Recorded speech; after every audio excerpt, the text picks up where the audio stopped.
I'm Tony Craig. I play Jack Huey on Due South. I am Catherine Bruyere. Hey everyone, this is Ramona Milano, otherwise known as Francesca Vecchio. This is Paul Haggis, and you're listening to Due South by Southeast.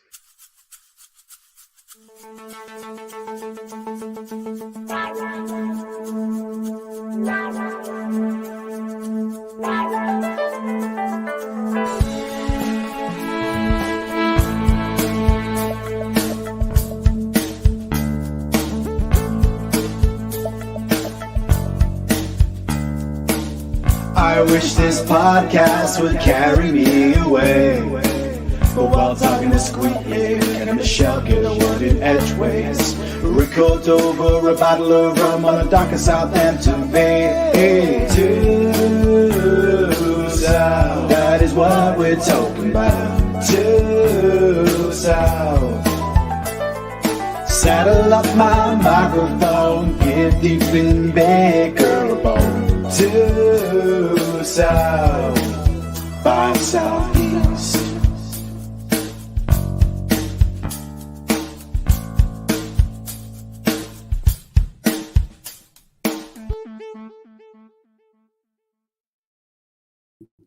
Hello and welcome to Due South by Southeast. I'm Detective Squee.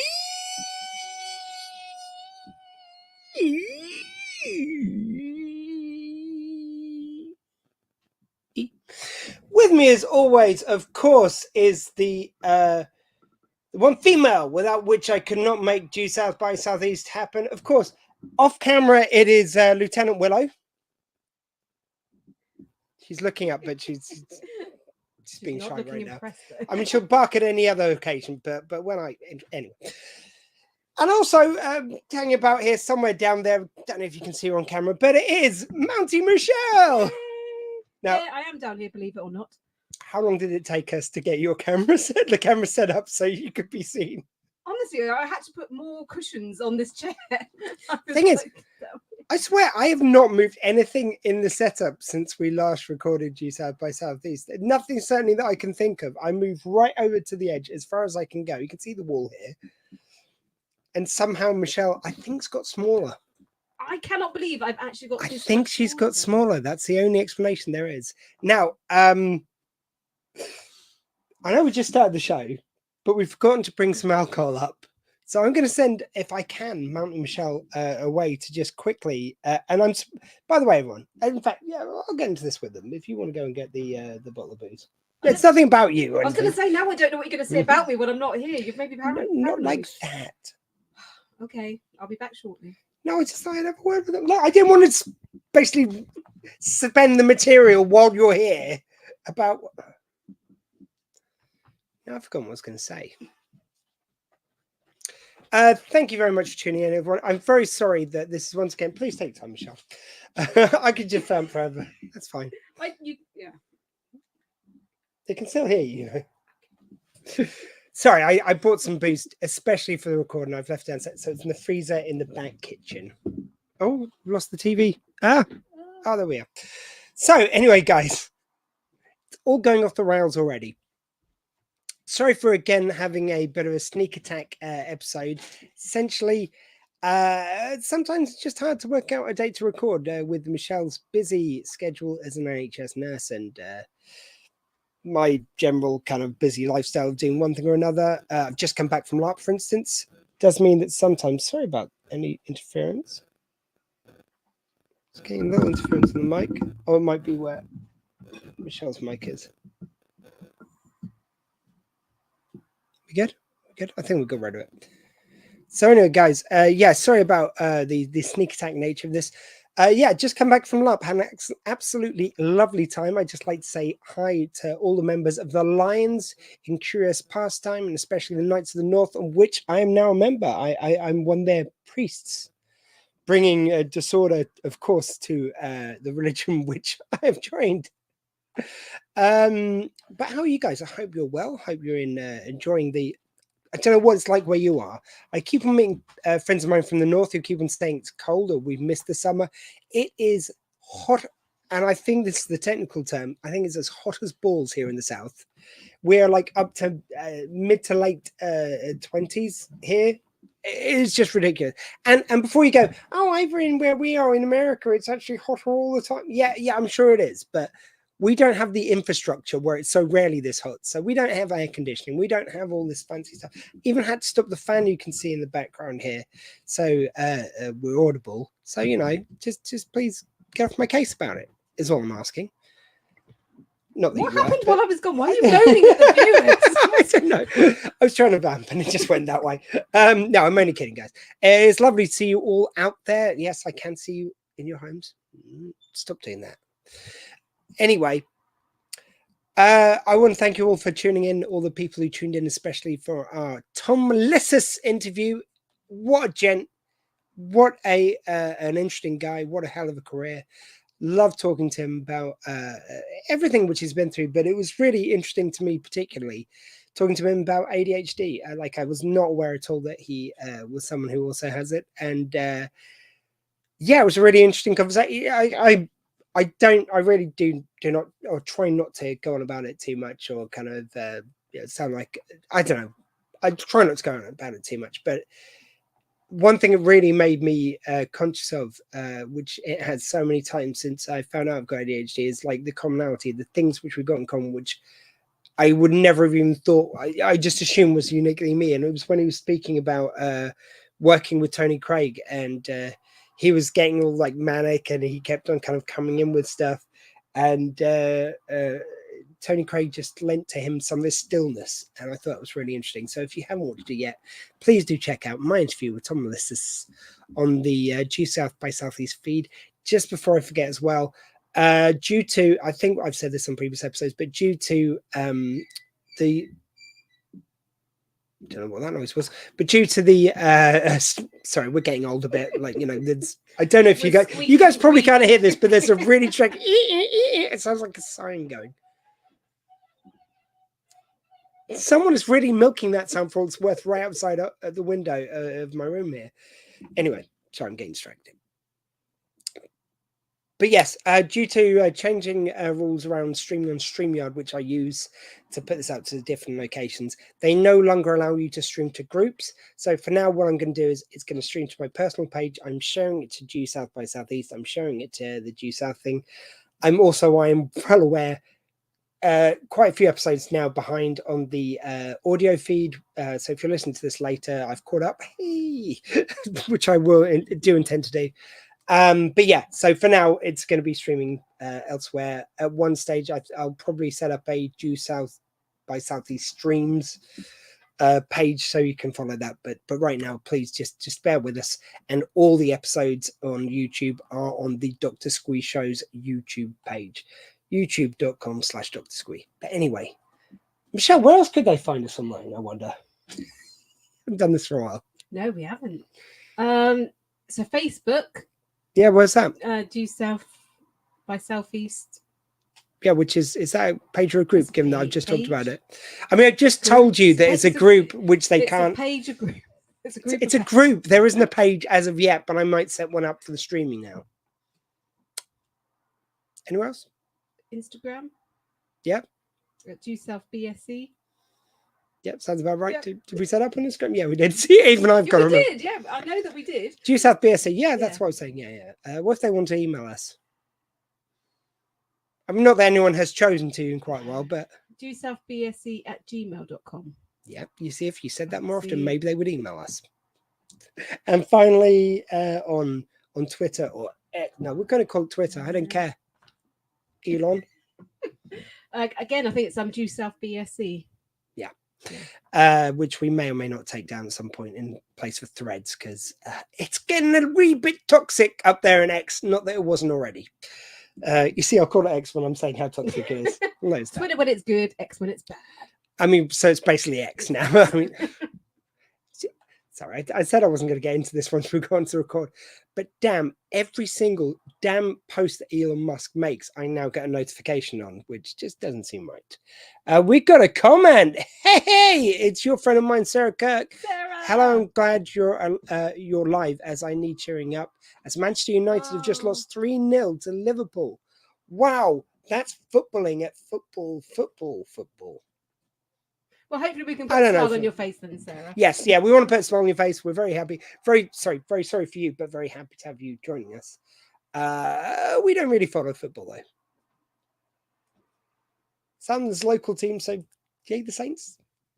Nominally, No idea how they're doing. they're in the Premiership again. Oh, Yeah, they didn't went. even know that. Yeah, went down to Oh, the so bad. first division. Or no, is it the Championship? I have forget. no It used to idea. be No idea. right. Okay, I'm going to go on an old man rant here. It used to be first division, second division, third division, fourth division. But obviously that was a bit too easy. So now it's the Premiership, the Champions League 2, which champion would indicate you were a champ, not in second anyway. Champion 2, and then whatever the fuck what used to be 4 is. Sorry, pardon me for the swearing, because we never swear on this. But yeah, sorry about that, Sarah, and thank you very much for watching. So Michelle, how are you? What's new with you? Well, nothing new really, other than getting shorter, obviously. Yeah, I think the evidence there, she's shrinking. Honestly, I don't know what is happening.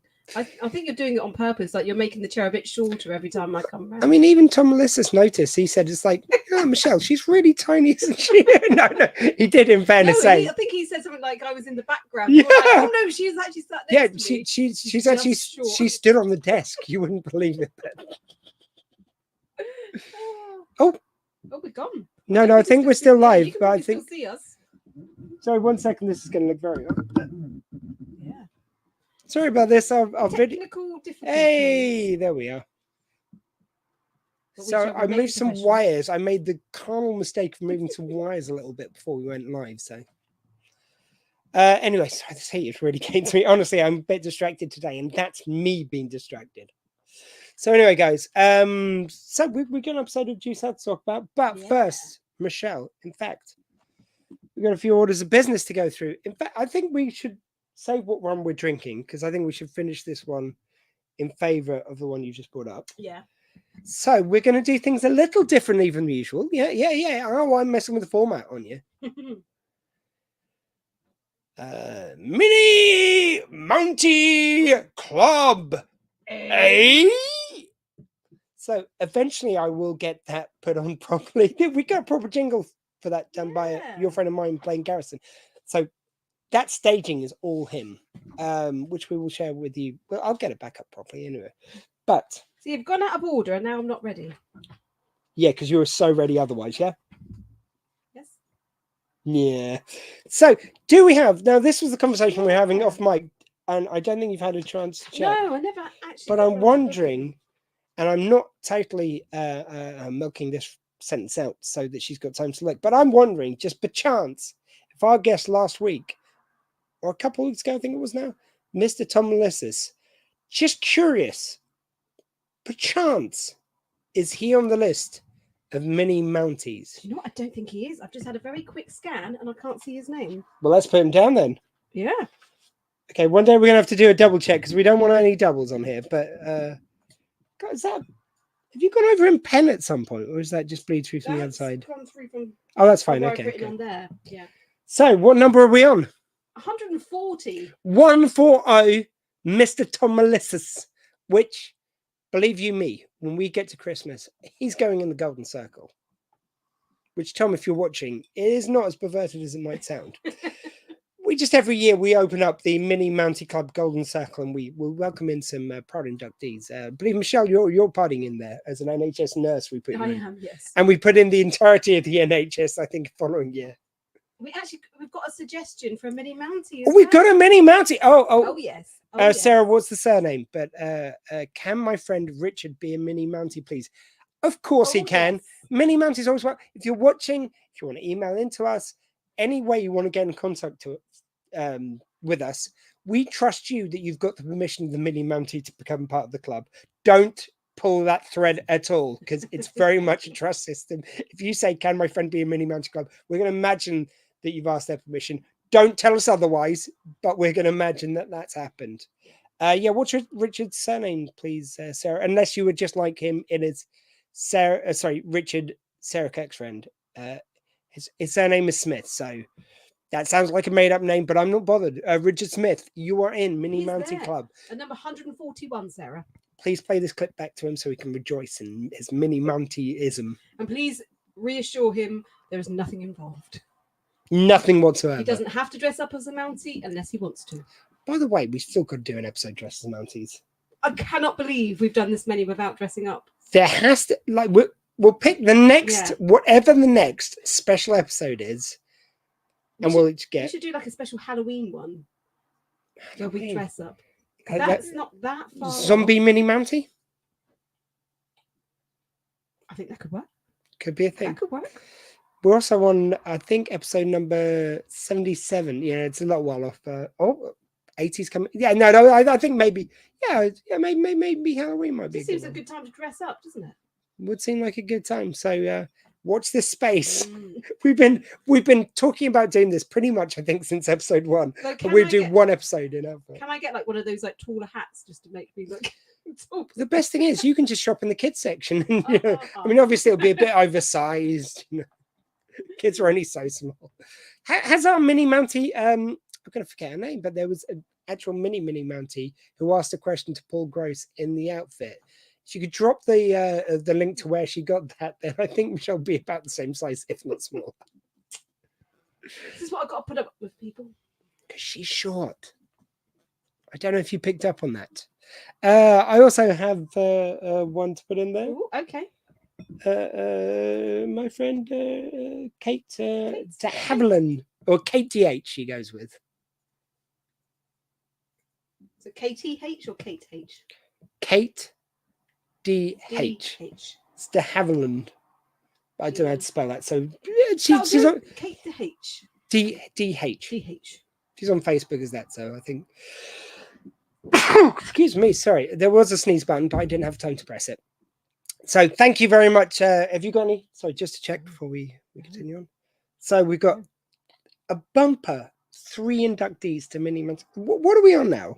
142. Given that we were trying to get to 100, nearly 150. So if by Halloween we happen to be at 150 as well, it's a double celebration. Just suggesting. I do really want to dress up as a Mountie as well. I mean, I think it's got to happen now. That's got to be our October South by Southeast. Yeah, that's got to be our Halloween special / 150. I think we could get to 150, especially if we can sneak in one more South by Southeast in the way. Yeah, we do and then one for Halloween. Yeah, it's doable. Yeah, and I think we're doing not bad this year on one a month. Like given how poorly we've done in previous years.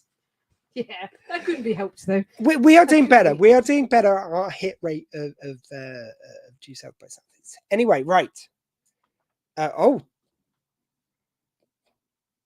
Hell yes, you can, Sarah Kirk. Can I dress up as a certain Chicago cop? Yes, definitely. And we will want some photographic evidence of that, please. Anyone else who wants to dress up, and genuinely, we will quite happily take anyone else who wants to dress up and join us, either as a Mountie, as we've got to advertise. We're going to have to pick a date then, aren't we? We're going to have to pick a date so everyone knows when to dress. Yeah, so as a Mountie, as Ray, as any of the other characters, please, you're more than welcome. Everyone is welcome to this party. Speaking of which, I'm just going to give a quick shout out while we finish off our round. Cheers. Oh, sorry, I'm doing it. What is it? Why is the... We're back again. Sorry, if it looks like the video's cutting out and back in again, like because of the lighting, that's what's happening. So yeah. So the... For Christ's sake, right. I feel like it's every time I lean down. I don't know if I'm... Yeah, you just... Is it you? It might be my presence here. It's when it's just a coincidence, I think. I think we're good. Anyway, while we're talking, we started out something which is just a bit of fun. It's me and Kate DH, who we just mentioned there. We've started off dramatic coffee selfies. If you're watching and you're not a member of the group, Sarah Kirk's having a good time there. Michelle's having a good time there. I'm having a good time there. So is Kate, as my fellow admin. Tom Melissus is having a party in the dramatic coffee selfies. We've bona fide celebrities in here. It is just, again, like Mini Mountie Club, a bit of silliness. You post in there whenever you fancy. Like I post in daily. Some people post daily. Some people post every now and again. And it's picture of you with a coffee was the original thing, but any beverage will do. It's not a selfie because you're taking a picture of the coffee, so like that's out the window. And it doesn't have to be dramatic, can be fun, but they're called dramatic coffee selfies. But it's whatever beverage, you just take a photo, share what you're up to, and it is genuinely just a place of joy and happiness. You just go there, you post your picture, you look at what everyone else is posting, you just celebrating whatever anyone's up to during their day. It's just a really nice, fun community thing. Please join us. Dramatic Coffee Selfies on Facebook. So it's just called Dramatic Coffee Selfies, the group. So, Michelle, I believe we have to down these now because we're not doing pretty well here. Not that we promote downing drinks, but we've got another one to get to. And look, we've got a plot point, all right? So I was off, just to set the scene. I was off visiting my mum, and as I once do on a weekend, sometimes go around the shops with her. And we went, there was a food fair in Romsey where I hail from, and they had a few nice little bottles of alcohol. So I thought, given that we try and do a different bottle of rum every now and again on here, we will get some juice out of it eventually, by the way, for anyone who's not familiar. We did watch an episode. We do detour a little bit before we get to the juice out. The Mini Mountain Club's very tenuously linked, but apart from that, we will get there. So, Michelle, if you wouldn't mind doing the honours on the bottle, if you've got it there. Okay. I will let you pour. Let's see if we can show. In fact, shall we do a live open? Wait, no, whoa. Sorry about this, guys. We're a lot better planned than it looks like. It looks very fruity looking at this. It's very fruity one, but we will get to it. First of all, I have to do yo ho ho. We're getting drunk as hell. But can you tell me this? What rum are we drinking, Michelle? Flawless. A. A. You can't miss the A. So this says. I don't think he does it on that one. He might not. It's been a while since I've had. You're just adding the A to everything now. Well, yeah. Oh, when we got a guest beverage, so Sarah is on the Baileys. Very nice. Good choice. Very nice. Nice and soothing in this hot weather. So Michelle, it says margarita at the top. I'll get you to show it properly in a moment. Sunset, freshly thrown. Ooh, freshly thrown cocktail of tequila, cognac, and orange liqueur. Pour and party. Do you want to show? They had this and a more straight up margarita. I thought this one sounded nice. So, sorry, the picture isn't reversed, because I find it weird when my face is reversed. But it's called Sunset, and I'm sure you can find it online. So it's a version of margarita, but yeah, like you say, with a little bit of cognac and orange liqueur added to it. So we're going to pop this live. If I can without accidentally. Oh, it doesn't pop, but very dramatic. I got a little noise on the mic. They'll have had that at home. All right. Right. As I say, I did have a little bit of a try earlier. Cheers to anyone out there who's having a little drink of alcohol or non-alcohol. Yeah, whatever you like. Yeah, we're not like it's not a thing of like you got to have booze to have a good time. I mean, we happen to be having some, but enjoy whatever beverage you like on this lovely sunny day. That's nice. Cheers. Oh, sorry, don't wait or anything. No, no, please just tuck in. Yeah. Pour and party sounds like a plan. Let me put the car on Sarah. the screen. Pour and party sounds like a plan, though, Sarah. Cheers. Oh, that's very nice. Very nice, isn't it? A little worryingly nice. Oh, and Stephanie got that tequila kind of taste to it. So, I do not know what's happening with the video. So, if it looks like we're suddenly bathed with light every now and again, that means the picture's just gone off and back on again. Anyway, so Michelle, that's Mini Mountain Club. That's what one we're drinking. I think that's all the orders of business for this week. Yeah, we should probably just crack on. Let's crack on. So, we are talking about the episode which is named Seeing is Believing, but is it? Oh, I like that. You're creating some intrigue here. I was trying to get up the actual episode. There we go. So this is a season 3 episode.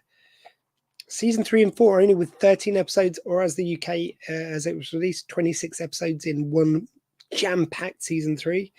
And this one, as you say, is, oh, for Christ's sake, pick the wrong one. Seeing is believing.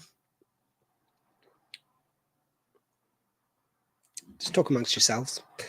So this is... Enjoy your drinks out there, people.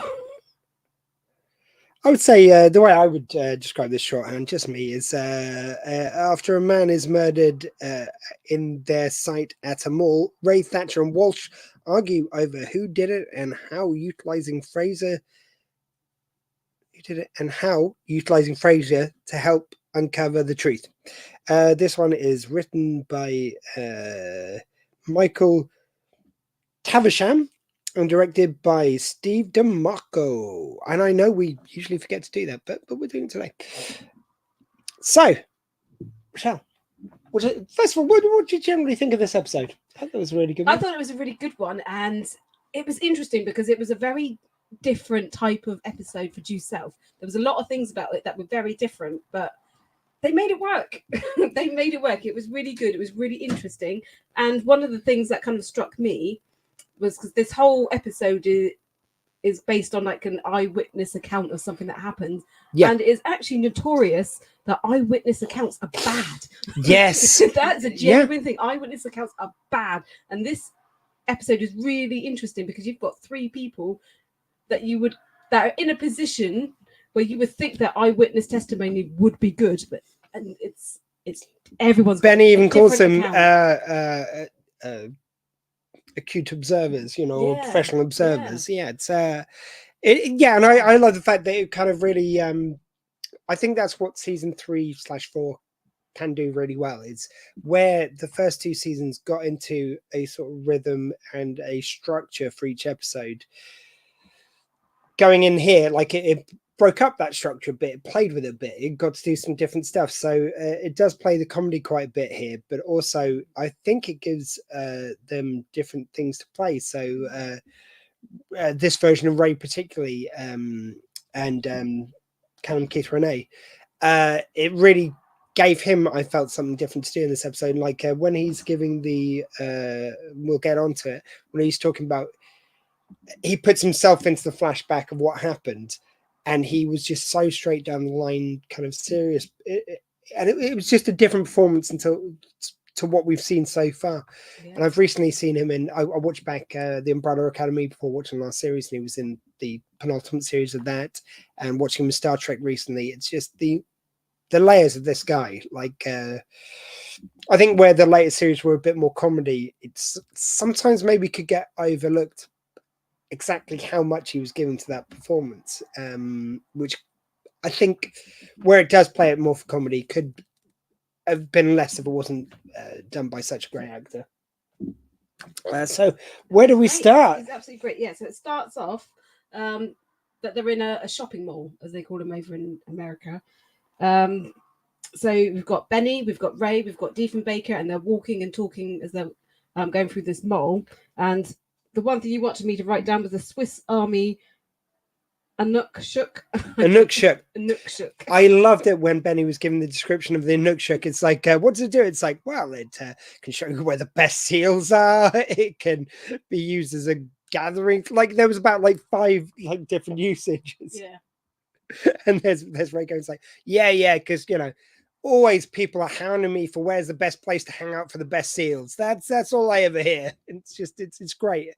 And just as with anything which they bring in, I'm sure it's based on something real, if not a real artifact. But it's the way Benny just describes it and all the different usages and everything. Sorry, Uber Eats on my watch. Sorry. Oh, sorry. Have we got a smartwatch? Ew. But you get the most pointless things pop up. You'll be doing something great. Oh, Uber Eats are giving me. You wouldn't have me playing that with my smartwatch. Sorry, people. Yeah. So Benny and Ray they come up to this stone. The Inukshuk. This stone. It looks like a bit of Stonehenge, basically, but a single. Yeah, it's not as good as Try Stonehenge. Stone. You know, go to Stonehenge. Don't go and see this. Is what I would say. We stand the old Nook Shook Stonehenge Nook Shook rivalry. Stonehenge. Yeah, I think we might. Yeah, We might. I think ours is better. Just saying. can't. I mean, Just and saying. those fights just calm down as well. But in the shopping mall, you've got Walsh, you've got Thatcher, you've got Ray, you've got Benny, you've got Deef, and then it all kind of focuses on this table. You've got 3 people sitting at a table. You've got 2 men and this lady, and argument starts on this table, and most of them are very focused, like Walsh and Ray and Thatcher. They're very focused on looking at this argument that's started to happen. Benny gets distracted because somebody steals a woman's handbag and runs off. So obviously Benny is going to go chasing after that person. But the others stay focused on this argument, and one of the guys actually gets stabbed and dies. Well, I love watching this back, and I can't believe it just shows you how. And I don't think this was just me, but it might have been. But it just shows you how unobservant generally we are to smaller detail. Because when I first watched this, I remember like the first scene. I didn't realize that depending on whose perspective you're following, the nuances of how things are being said are completely different, and it just really is quite striking when you watch it back like this. The first time I was watching it, I didn't notice that at all. I just thought we were watching the scene with these people and they're observing them. I didn't notice that, in one scene, one of the guys is really angry, and the other scene, the other guy, and the other scene, that's the woman who's being hysterical, and it's all changes just enough for each perspective. It's really great. It's really interesting to see that the way that everyone can watch the same thing and get something different out of it. Yeah, fascinating. We get this scene where Benny is like chasing after this guy who's stolen this handbag, and he's even because they're upstairs and he's swinging down something true Benny style. well, they split up. It was Benny and Deef and Baker, both going after this perp, and Deef obviously not being as much of a show off, just goes straight after, just keeps on the tail, and Benny's like, no, I think I can swing off these flags. And he goes, he does go, I don't know where he goes, but he does. He's doing it in style. And he goes down the flags to get the guy. Yeah, and Deef takes the bag and runs off. Which is an interesting thing, because speaking of perspectives, fun fact, we started watching this previously, and we hadn't seen each other for a while, so we're like, you know what? Like, we got the Tom Melissa. This was, I think, just before the Tom Melissa's thing. We're like, you know what? We've recently done one. We've got another thing coming up. Why don't we just like have a bit of a catch up? Because we do like to catch up and everything. Being dear friends of many a year. And we started making a few notes on this. We got about like a scene in, and when we look back at the notes, it's like, what the hell? What does this mean? What we were saying? Even our observations were different watching it. Exactly. The irony of this is just manifest. So we're like, oh, he takes the bag and takes it back to the lady. Then we're like, when does he do that? Yeah, this time when we watch it, Diefenbaker basically just takes the handbag and runs off. We don't see that handbag once again. Yeah. So it reminds me of our little Deef. Oh yeah. So what happened there was Willow ran in, and the camera, which was working kind of reliably, she just knocked the computer base unit, and it managed to flick it off. Yes, anyway, we ended up coming up with things that we thought Deef had done with the handbag.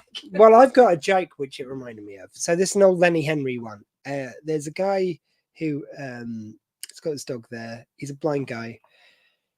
Gives a dog a £5 note. Sends on its way. Dog comes back like a minute later, and it's got a newspaper. Hands it to the guy, and goes and spits out the change into his hand. And there's a guy there who's witnessed this all and goes, "Wow, that's amazing! Did you just?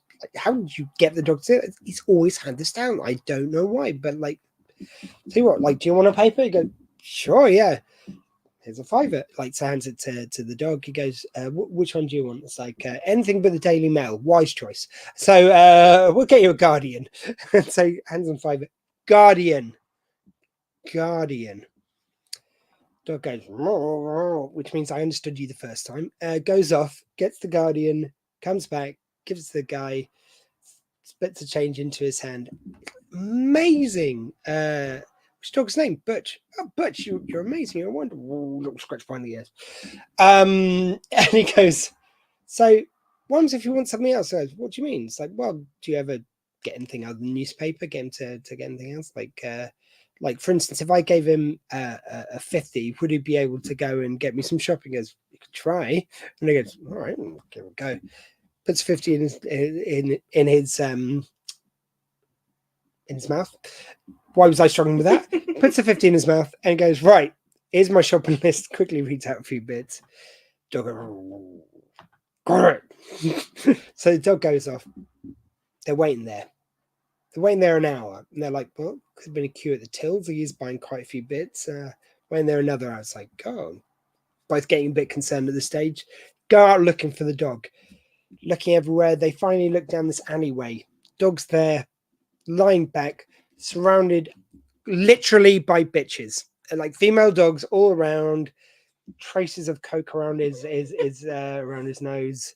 Very pleased with himself, like a bottle of Jack Daniels in his hand. Oh, got this at the free market also. Go. And the guy goes, Butch, you've never done this before. Butch goes, oh, I've never had the money before. Very pleased with that, aren't you? Pleased with that.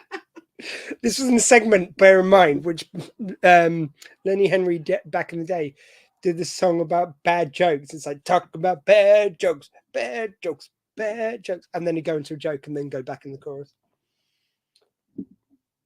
So I think that's what Deef did. I think Deef was coked off his head with some female dogs and a bottle of Jack Daniels. That's my theory of what happened to the handbag. And if I'm wrong, you show me the deleted scene which proves it. That's all I'm saying. We don't see him very much in the episode at all, do we? So goodness knows what he was doing with that. I'm saying he doesn't appear in the rest of the episode. Don't see him again to the next episode. And the next episode, if you watch very closely, wearing dark sunglasses. That's all I'm saying. Sorry for anyone's ear there. I just laughed right into the microphone. That was not friendly on anyone's ears. So we shouldn't start drinking before the record, you say? I don't see the problem. Cheers. Cheers. And do you know what? One thing I'm going to point out, there was at one point I'm going into something here. Cool. So the guy that gets stabbed, so nobody does anything to try and save him. And this is me with my nurse hat on. Thatcher checks and goes, no, he's dead. Already dead. No, he's dead, mate. No, he's dead, mate. It's no point. Although it's a rather... Oh, sorry, go on. I would say I would still try. I would still try until the paramedics turn up and say, no, we need to stop. But just the fact that everyone goes, nah, he's just dead, isn't he? So you're just basically saying you want to snog a dead old guy? No, you don't have to. Look. So I'm here. The current advice is don't give mouth to mouth. Just that's true. CPR. Just do the CPR, people. Let's try and save some lives. I remember when they first announced they were sort of dropping the mouth to mouth bit. It was an advert with Vinnie Jones in it, which for anyone outside the UK, a British soccer player or football player, as we correctly call it. I don't think. Yeah, you do, because it's only the Americans. So the rest of the world over, we know it's football. We know it's football. Anyway, apart from Aussie, where they have Aussie rules, but that's not the point. Look, anyway, Vinnie Jones, and he's kind of like one of these geezers. You might have seen him in Lock, Stock, and Two Smoking Barrels, or Gone in 60 Seconds.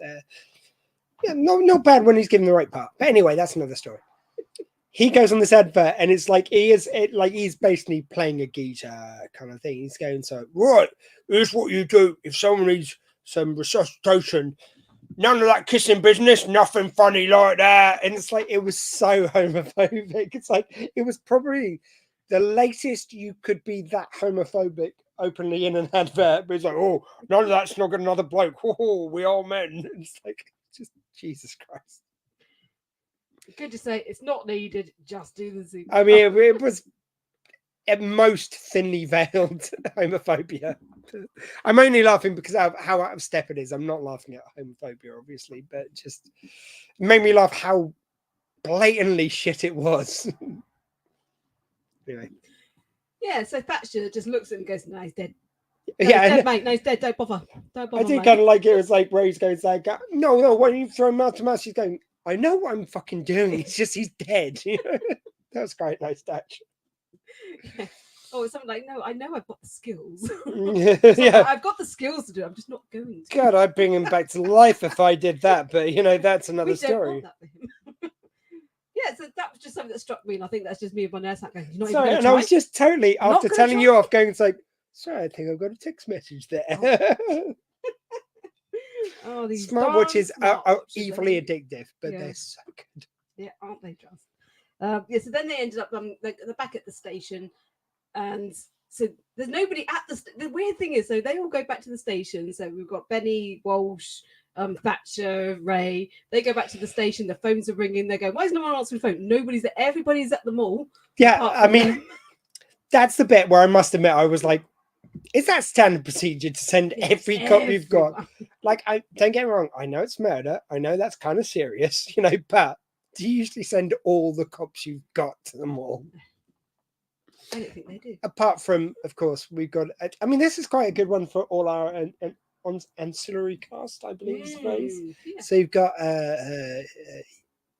Sorry, I always want to make sure I don't get the wrong one. So you've got Dewey and Huey, because Louis is the one who's deceased at this stage. So our boy Tom Melissas! Yay! So we got all our kind of many friends of the show. We got Tom Melissas, we got T-Dog Craig, or Tony Craig as some people call him. But he insists T-Dog Craig. He did not give me permission to call him that. Do not call him that. If you meet him, just don't go, hey, I hear the guys from Due South by Southeast call you T-Dog Craig. Don't say it to him. He doesn't know we called him that. Because he put up with enough of our bullshit when I interviewed it. No, it was really lovely. Genuinely top like. They're all great, though, aren't they? But I was having a little bit of a proud moment. It was like, add him on the show. Add him on the show. Like Paul Gross comes up, add him on the show. Romano Milano. Am I saying it? Have I gone? Yeah, I think it's just sounding weird to you, but yeah. Romano Milano. Anyway, sorry. Just, when you say a name and just doesn't. Anyway, I may have had a few drinks. Anyway, she's been on the show, and it's like Thatcher. Need. It's like got need. He was genuinely doing that while we were watching the program. I love it. Got need. Oh, it's just such a wonderful cast. No, it's nice because in these later series there was a bit more of a mix up. So like you'd have some episodes which would quite strongly feature the guest cast. Yeah. Other ones which would have them a bit lighter. So this was a nice one for like everyone getting a little bit. And I think this is the most that we've seen of Tom in an episode so far. Got to be a bit badass against like we're trying to help you, but tell us what we need to know. It was great.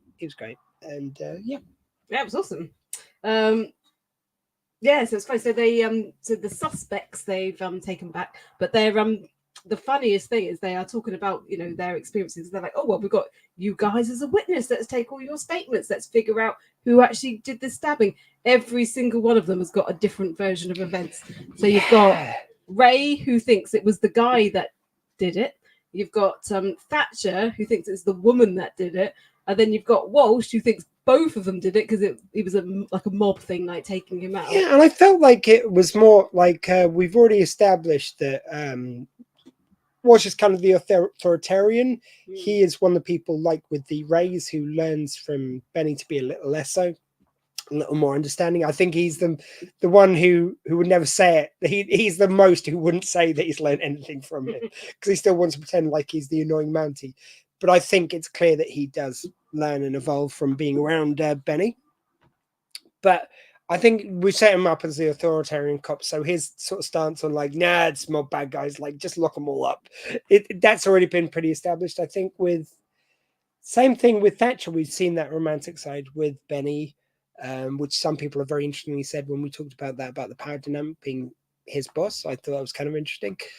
But I even though we've already kind of established also with Ray about his ex-wife who features in this episode, it's kind of interesting because like I was saying before, I think this gave him an opportunity to really give a different performance. It's any of his usual bullshit he puts around of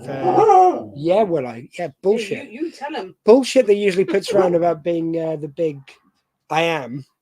sort of seems to fade away in this. It's a real kind of like real performance of like, look, I know you want kids. I know this is stolen away, but we can do this. We can make this work. Yeah, Willow's very passionate about this scene. But yeah, I just thought it was really interesting. I thought that was one of his most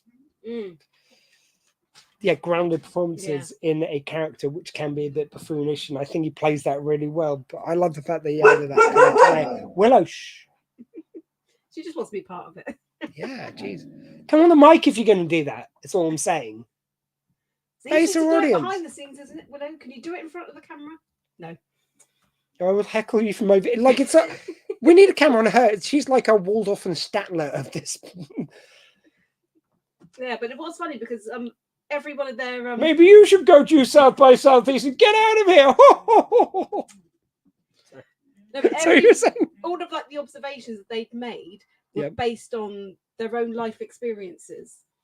yes, and you could see just how that made them think and even caused them to like see things maybe inaccurately. And well, I would say again, it's like it's something you were saying. Like they don't ever spike this point that it's about witness testimonies being unreliable, which have been proved to be so.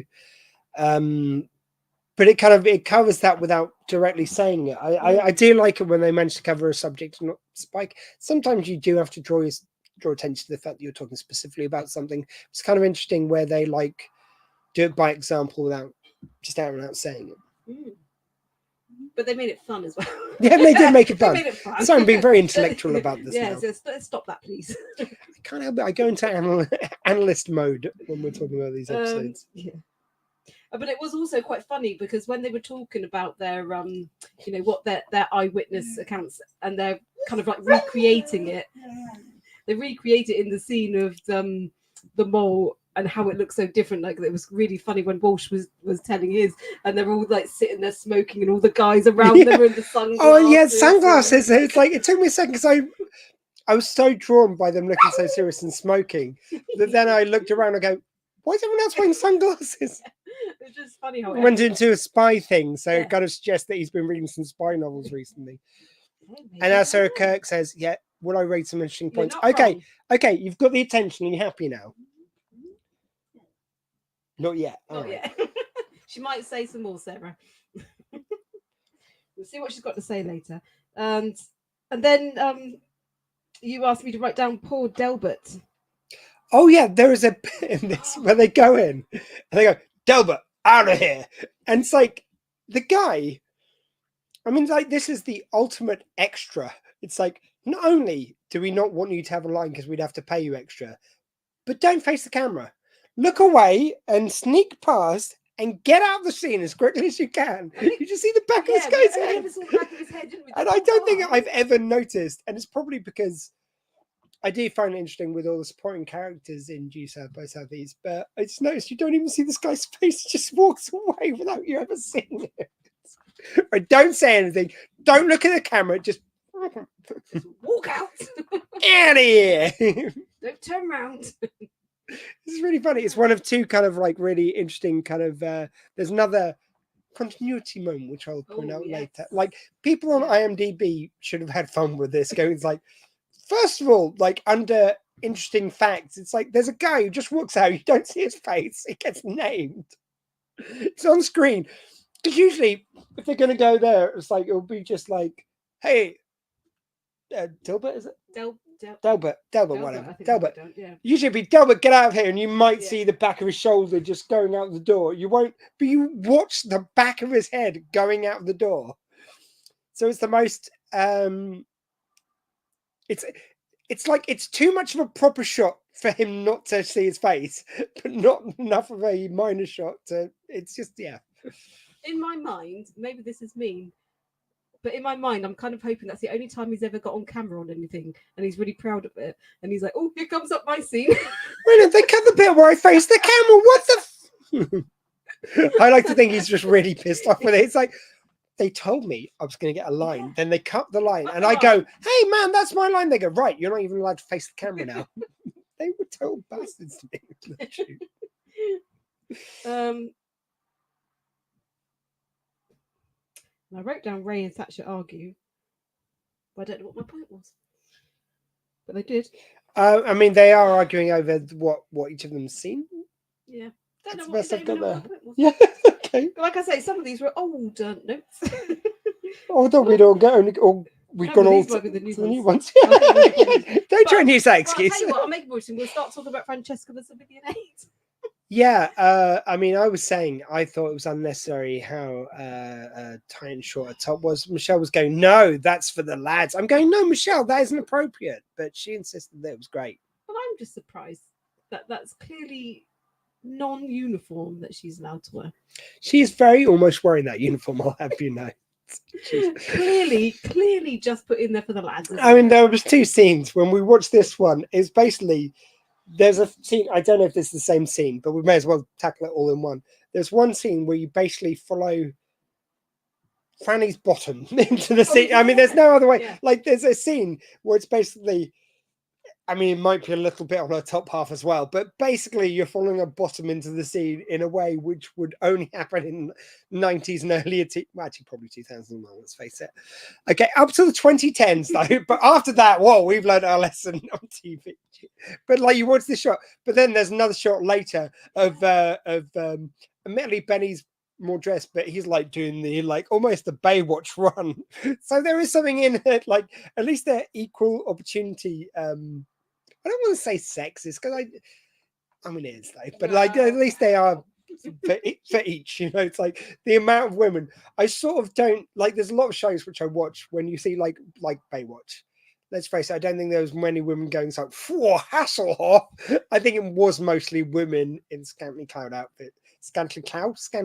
outfits, which there is very little defense for. In this one, at least I can say what most people remember is 4 Paul Gross.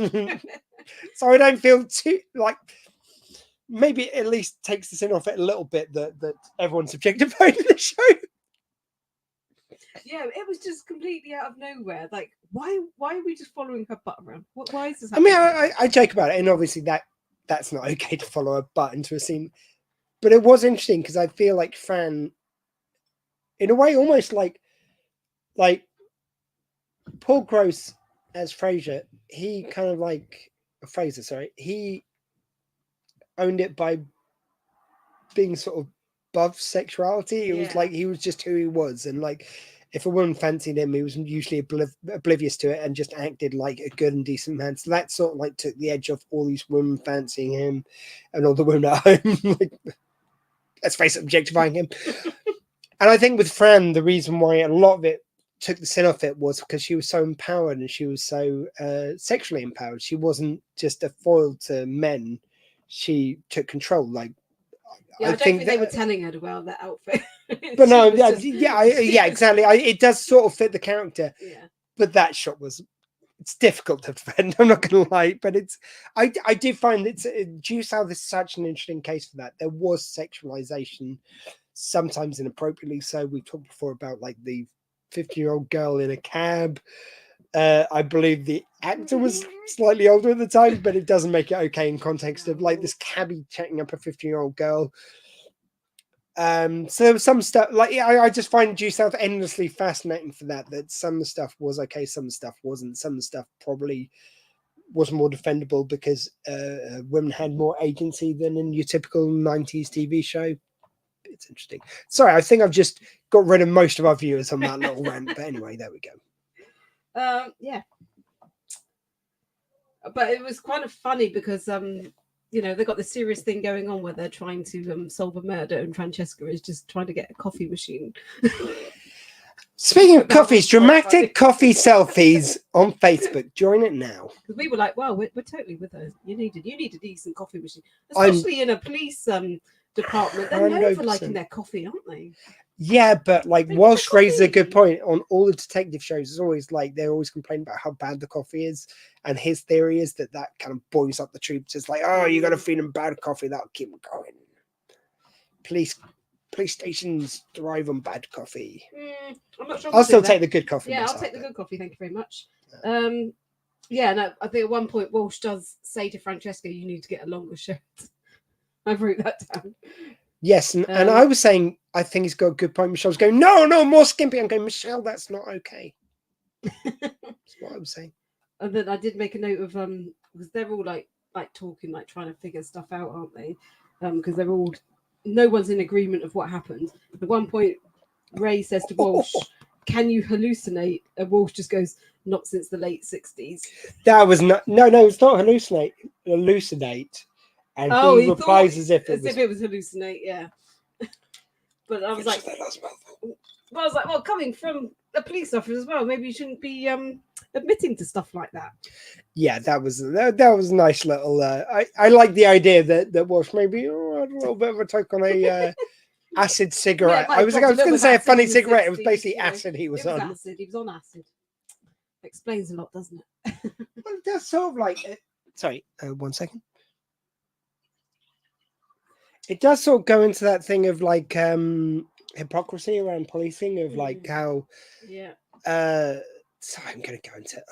Sorry about my rants, but like rant away. Not only in the police, but also some raised a really good point when Obama was president, and despite what a fine president, I personally think he was by a lot of accounts, but some raised the point about when he was doing the White House Correspondents' Dinner, where they make jokes about themselves, take the piss out of themselves, basically, and their opponents and everything else. And he did a very, very good job. Obviously, a wonderful orator, very funny. But he joked about like taking drugs, smoking weed, basically, when he was in college, as it said in America, or uni over here. And like some people said, it's like, yeah, that's a nice joke, but it's a lot of men, especially black men, who get arrested for that. It's like it's okay for him to joke about it when like there's people who would be under his watch incarcerated for smoking pot. But yeah, it is. But I think it's worth poking fun at the fact that a lot of these cops who like are anti-drugs probably took a few back in their day. They probably did. Yeah, so then they're.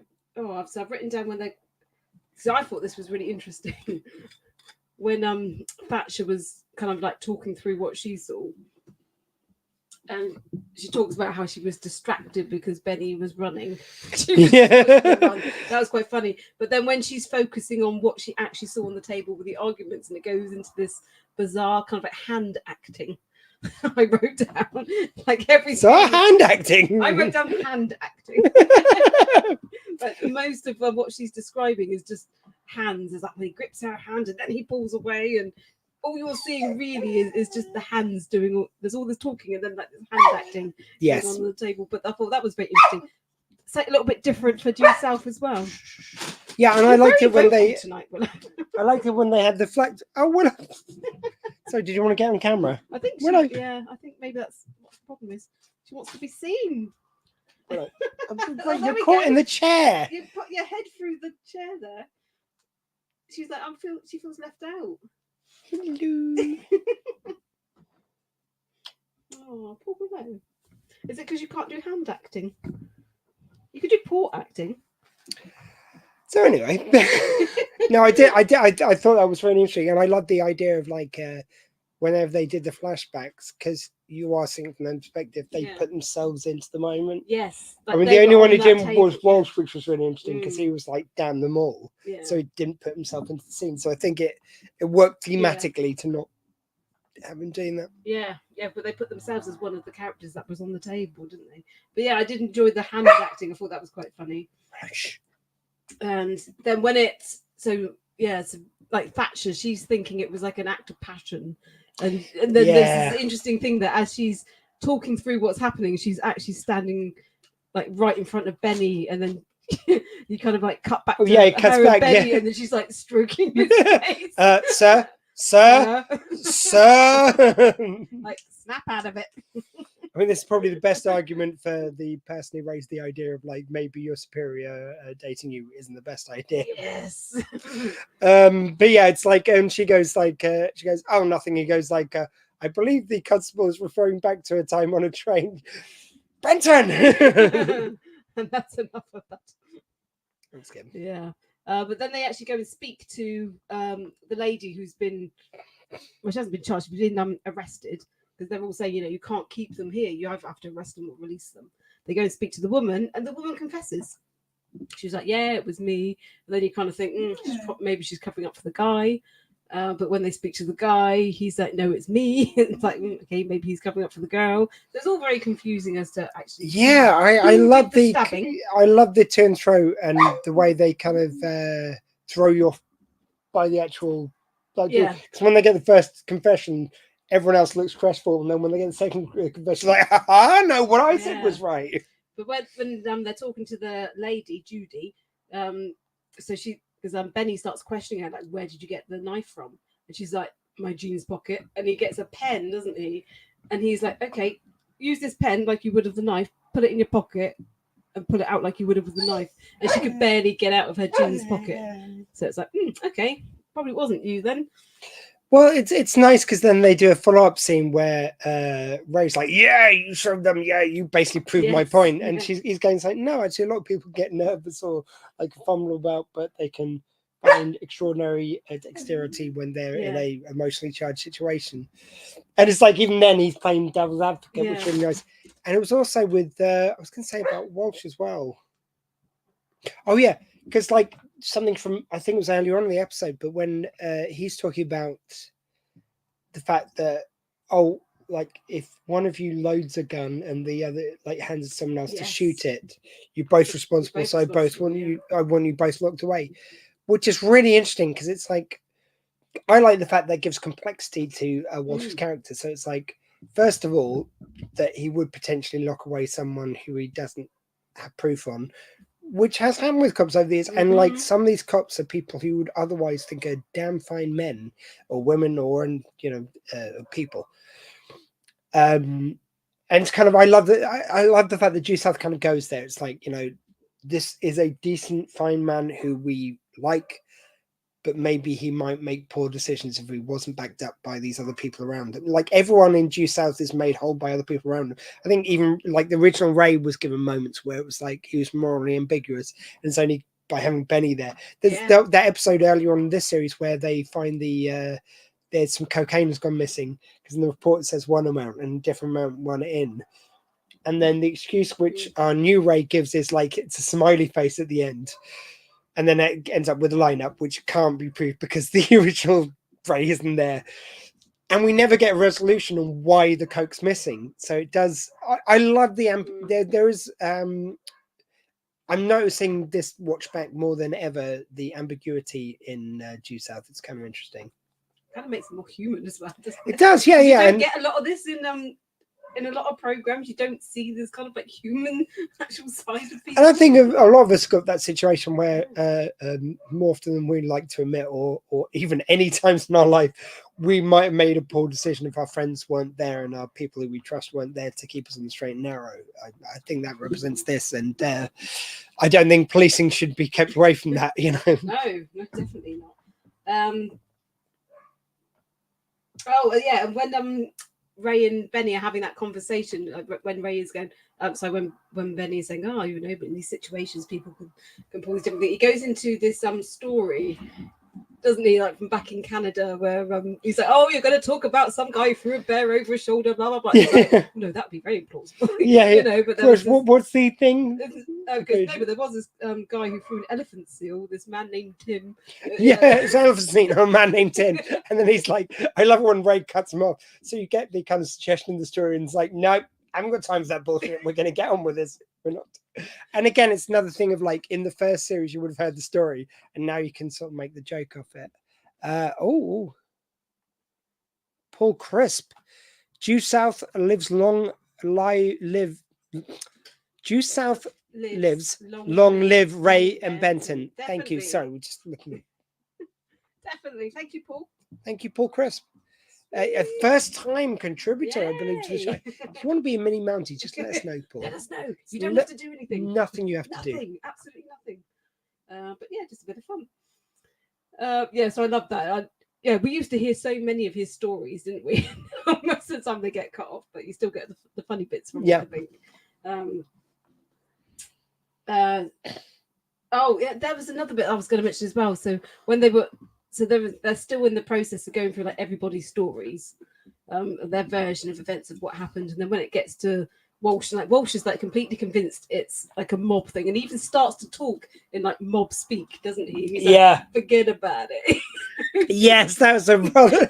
Both of us were kind of like giggling when he's like, Yeah. forget about it. You know, he's probably gone into mob speak, and he's probably going into that style of thinking. It's See, quite because funny. what I'm also getting, as well as his years on the force and negative experience with criminals and stuff, obviously has played all into this, and maybe frustration at not being able to arrest people when he feels in his soul they're guilty. I think that's all in play.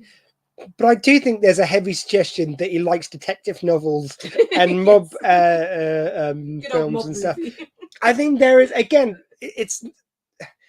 this is a cleverer episode than I think even is on the surface, because there's so much which is suggested, which you can pick out this episode, which isn't out and out said. I just think it's great for that. Oh, definitely. Definitely just, it's depending on like the different parts of their personalities you're seeing as well. Yes. Like with Thatcher, when she's like talking about the passion and how you, even if you're someone you're in love with, you do anything, you maybe even kill for them, you know, and she's kind of like looking at Benny. And you've got Ray, who's got his ideas, you've got Walsh, who's got his ideas. It's so kind of personal to each one, you know, even though they probably had like very similar experiences, I would imagine, within the police force. It's probably kind of like the same old stuff, like again and again and again. They've still got their personalities are coming into their thoughts and what they think might have happened. Oh, we've got another comment from Paul. Just been watching Mask episode. Louis, I think, I'm guessing Louis was always kind towards Ray. What we've said actually is really interesting, since when you get in Tom Liss's character as friend of the show, Tom Liss's character in as Dewey. Yeah, Dewey. No, Jack Tom? Dewey. Huey. No, Jack Huey. Yeah, Dewey. So anyway, when you get him as Tom, because his character's named Tom as well. Yeah. When you get him as Tom, it's kind of interesting the way it does shift, because when you've got Jack Huey and Detective Louis Gardino, when you've got those two in, they always have them as like they're the other detectives. They're bickering. They do sometimes. Oh, Willow, geez, we're awake, all right? We're hosting. When you get those characters in, they're kind of the foil to the main guys. And every now and again, they work together on something bigger. That, you know, they do show them as being brothers behind the badge. You know, it's like that's still explored there. Like when there's something really serious, they all do band together. But otherwise, they bicker over cases. Whereas it feels like when Tom joins the cast, it is more of a kind of like they're a backup to them. There is more of a kind of collegiate kind of dynamic, which can change when someone leaves a group and someone else joins. I think that was really a smart thing to do. So yeah, good point. Yeah, thank you, Paul. And and then we're going to kind of lead into when so Benny kind of decides he's going to use some hypnosis on all three of them to try and get the yes, this is what they've actually seen. You know, it's like they've all got their own ideas, but he wants to know exactly what they've seen. So he puts them. And Fran comes in, goes like, "Do you want to do me first?" It's like, "You weren't there, so probably not super helpful." It's like, "All right, okay, fine." So first of all, he brings like Thatcher up to try and put her under hypnosis. And during the process of putting her under hypnosis, was that's so nice, because he goes like, what's he start saying to her? But it's he's going to use something, and she's like, "Oh no, that's boring." And yeah, like, okay. It's something about like the heartbeat of a animal. Oh or something. yeah. Or no, the running of a yak, or like something weird like that. He starts off like, "Oh, this yak is running through the wild," blah blah blah, and she's like, "No, that's not relaxing." Yeah, whereas then she goes, because you think she's going to go for something kind of more usual. Then she goes like, "What about the handbook?" Bring me like the admin handbook, please. So he starts reading that out, and it's so dull it puts all of them under hypnosis. It's great, and they're all just there going, "Yeah." And I think it's then you hear him saying cauliflower to Ray before they all wake up. Yeah, right. I've discovered. They don't show you what happened throughout the whole hypnosis. He just tells you that he didn't get any answers. That none of them actually saw the knife go in. So none of them physically saw who stabbed this guy. But then when they come out of it, we find out there is a fourth man. Yes, there was another. And then as we go along, we find out whilst they were all under hypnosis. And I think this is very un-Benny. Like, well, yeah, I mean, my justification for it, because I did have to hand cannon this because it is very un-Benny, but he puts in trigger words. Well, we first of all find out from Ray that he's putting the word cauliflower. So every time he starts acting annoying, it's like cauliflower. It's like, Benny, you do whatever you feels right. You know, and my theory is that it's by hanging around with the two Rays for so long. I've always said I think that Benny becomes the angel on the shoulder of the Rays, and Ray becomes the not devil, but more streetwise. oh, cheeky monkey. Streetwise, being on the shoulder of Benny, teaching him to be a more rounded person. Like, yeah, being more rounded as a person involves not always doing the right thing, not always being super clean and clean. Sometimes you have to take risks to do the right thing. And sometimes you have to go into that grey area to do the overall right thing. And it's kind of really interesting because, yeah, it feels like that's this. Very cheeky of them. Oh, it's certainly cheeky, but I yeah. like a little cheeky side to him. So you're saying you like Benny's cheekies? I do. Yeah. Yeah, that's what I'm saying. Exactly what I'm saying. Quelle surprise. One of the things they find out, so he didn't find out anything about the murder, but when they're asking him after, did you find out anything useful? When he says to Ray, well, I found out you were abducted by an alien when you were 10. Yes, that was a lovely little touch. And they don't do anything further with it. That's just a joke out there. That's just, yeah. Because that's a pretty major thing, right? But it's not even like, oh, you thought you were abducted by aliens, when it turns out you were abducted by an alien when you were 10. Well, I think it's implied that he thought that. That's another thing we could get into. But I just love the fact that it's just a nice little throwaway joke. Just a little bit of texture there. So then they end up going back to the suspects, and they now start blaming each other. Yes. And it's just like, oh my god, it's like 1 minute they're both trying to defend each other, then now they're both blaming each other. They change their stories. As I think Walsh says, it's like, because they both did it. Yeah, that was what I wrote. Ray still under hypnosis and cauliflower. That's what I wrote there. Yeah, so we've established that. So yeah, cheeky little Benny. Cheeky Benny. So we discover that from when the suspects actually start talking, that the handbag being stolen was a proper distraction. Because you get Benny in the action, so he kind of, you see it's a nice little fact. You see him in the action running after the other people, and then he comes around the corner as the narrator, basically, to narrate the knife thing.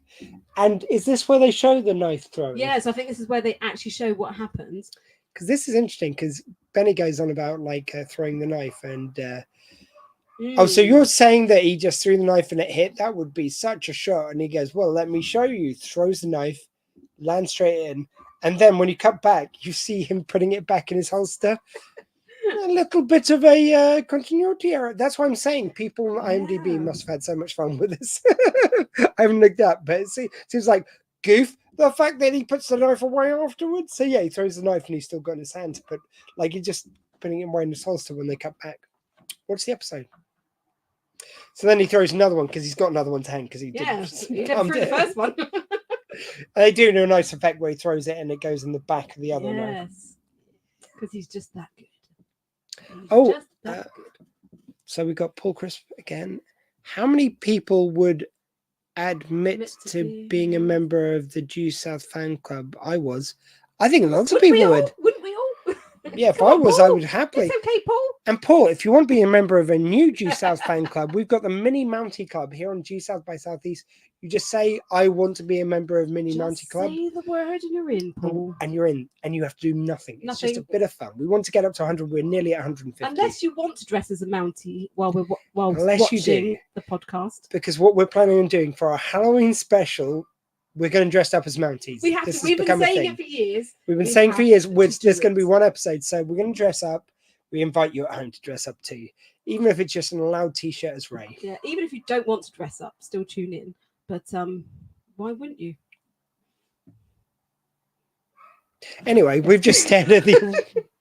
What are we doing? Fourth wall breaking? Like, is this Jay and Silent Bob Strike Back? It's like, and sometimes you just got to dress up.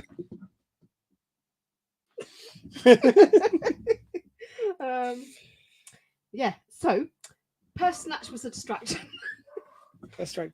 Purse snatch was a distraction. Purse snatch. That's a hard sentence to say. Purse snatch actually. was a distraction. Well, it is after a few of It these. is after a few. Yeah, these are good. So, Very, very nice, but not a weak measure. it is not a weak measure.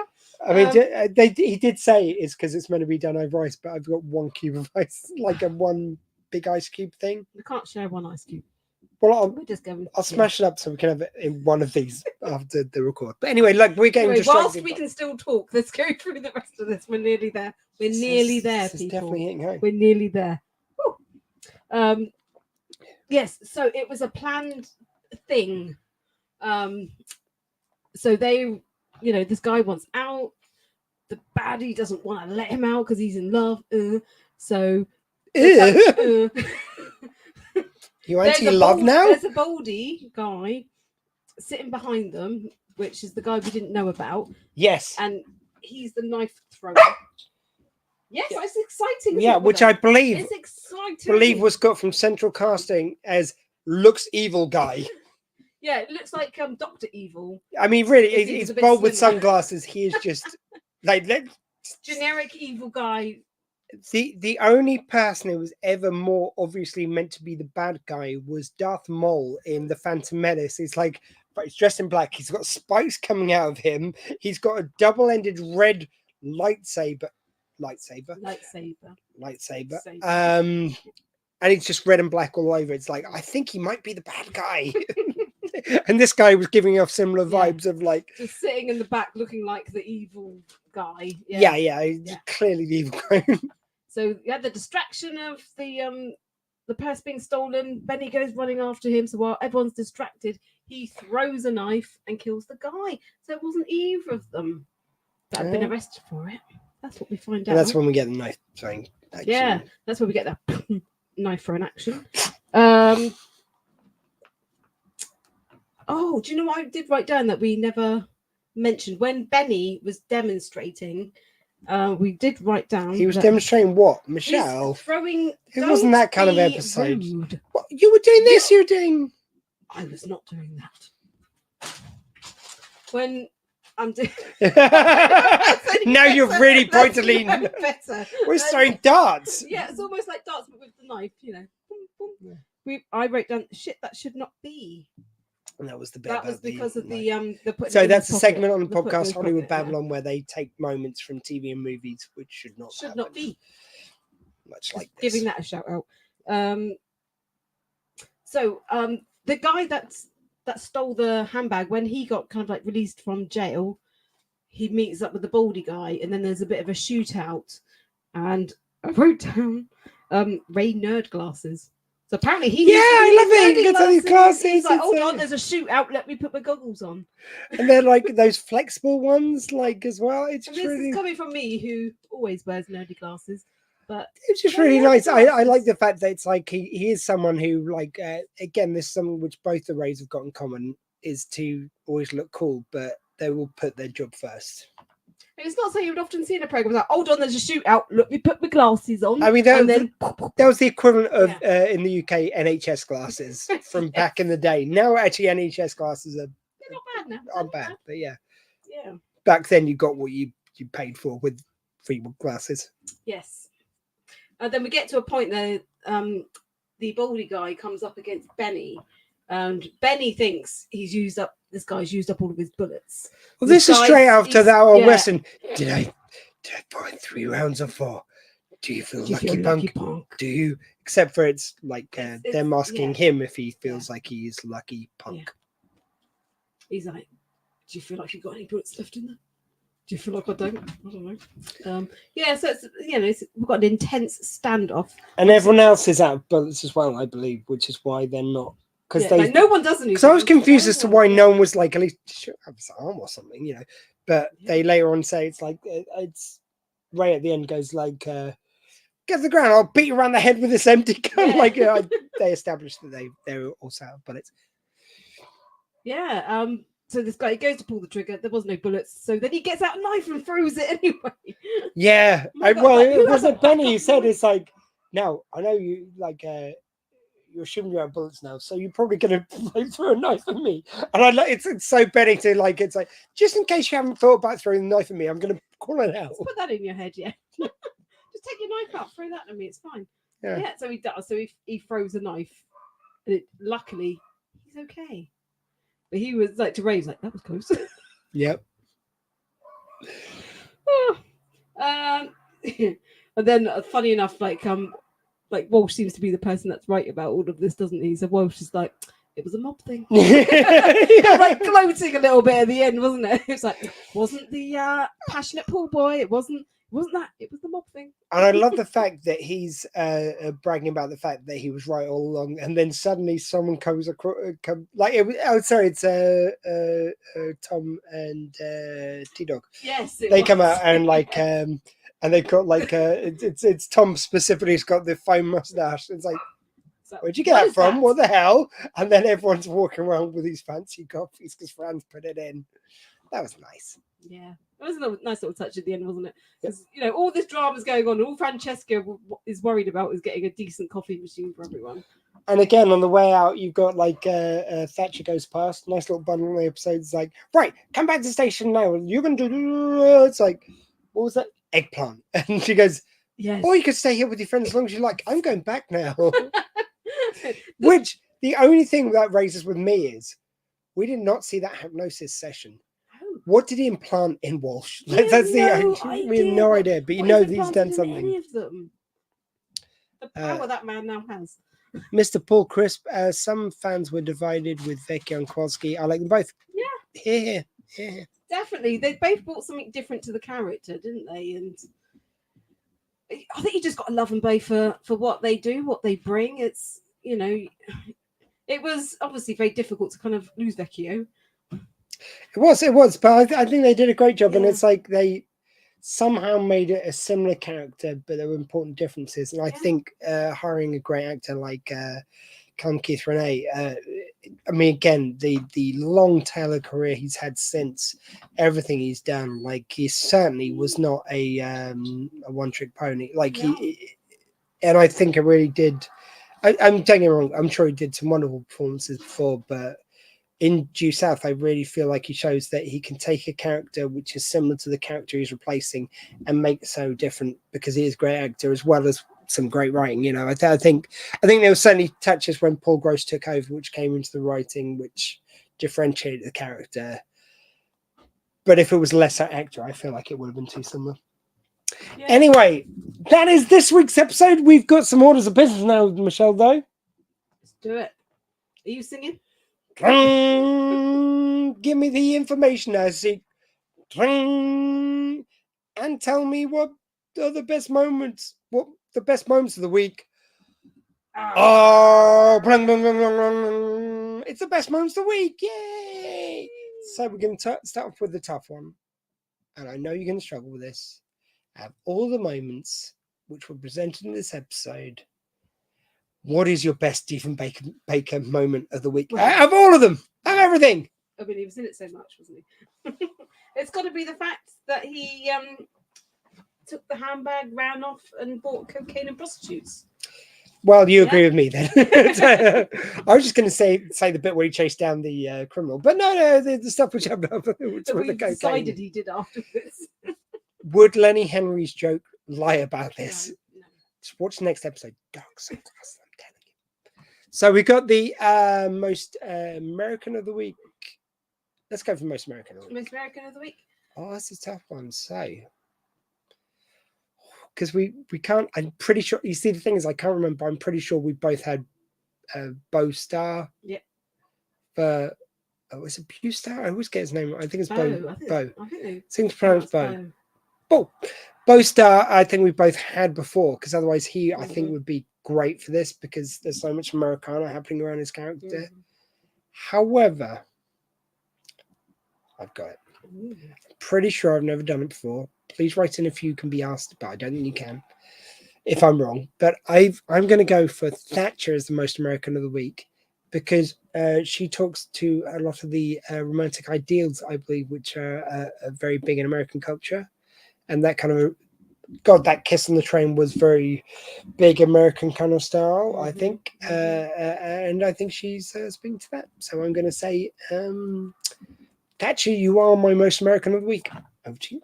Okay. So mine, I was going to go for the lawyer. Nice.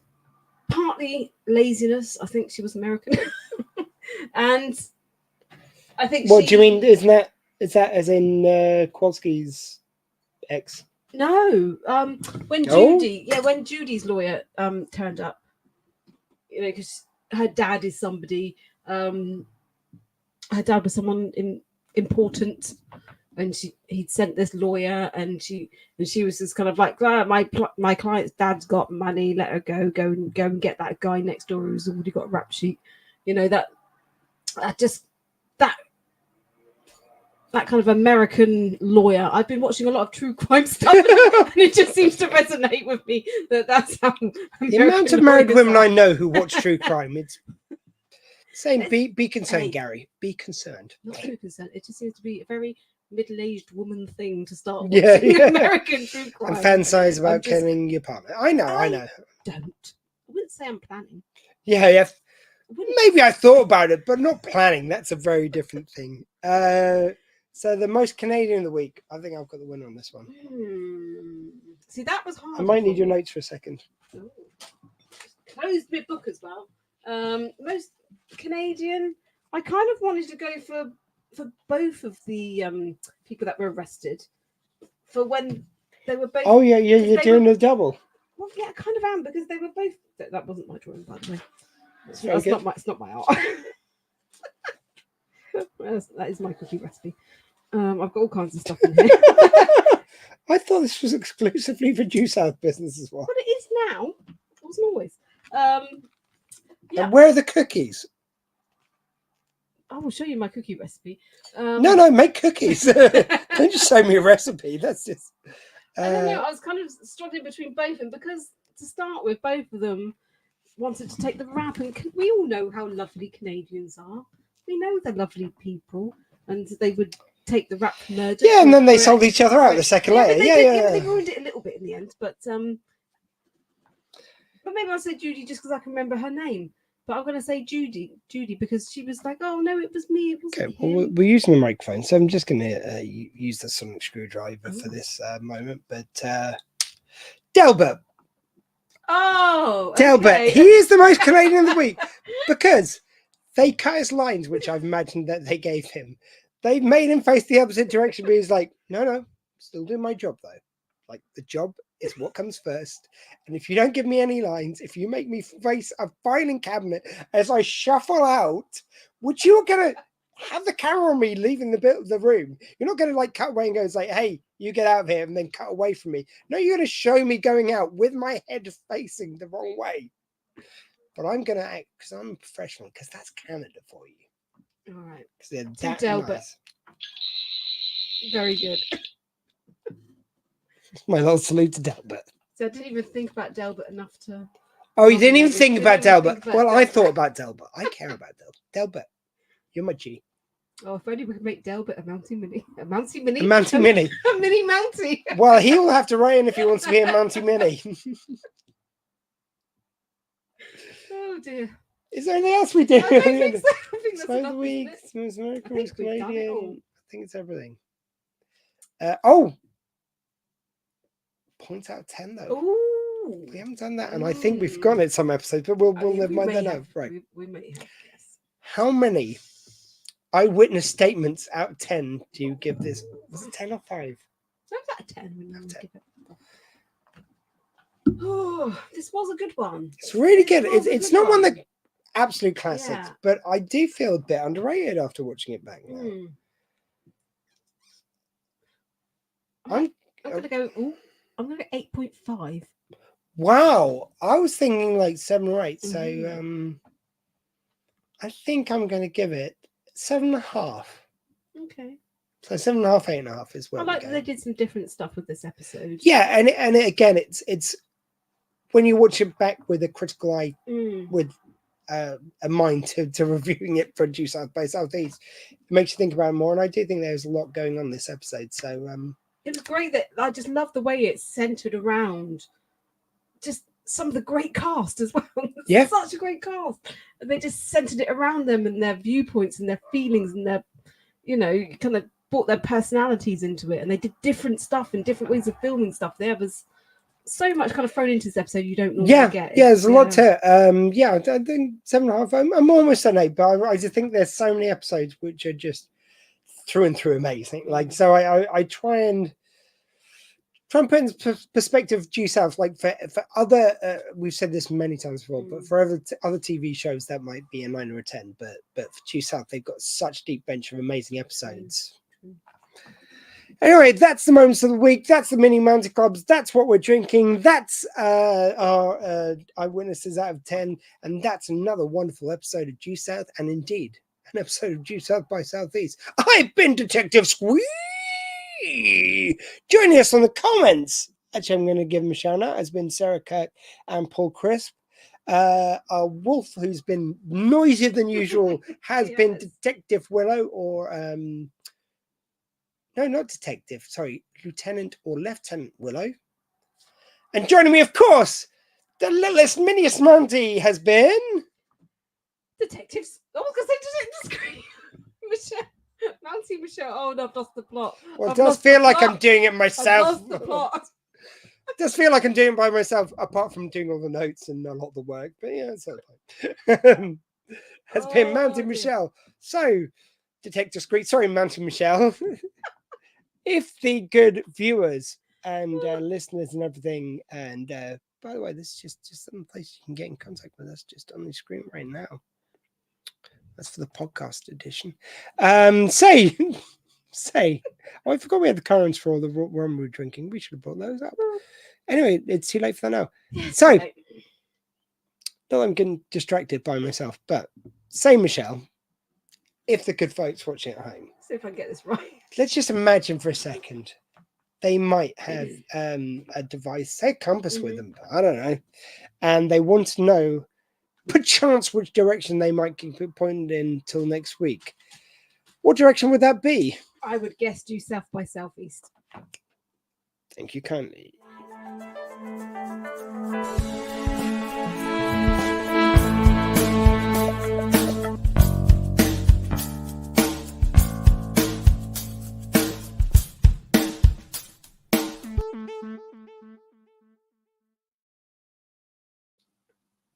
Cauliflower eggplant.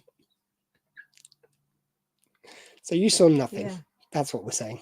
I'm sorry. Look, this was quite a you strong forget drink. Everything. This was a strong drink we had this week. Yeah, forget everything you've seen. Cauliflower eggplant, and whatever he did to Walsh. Goodbye, everyone. We'll be back. We'll be back before, but we will be back for our Halloween special. I know you're looking forward to seeing us in costume. In the meantime, yes.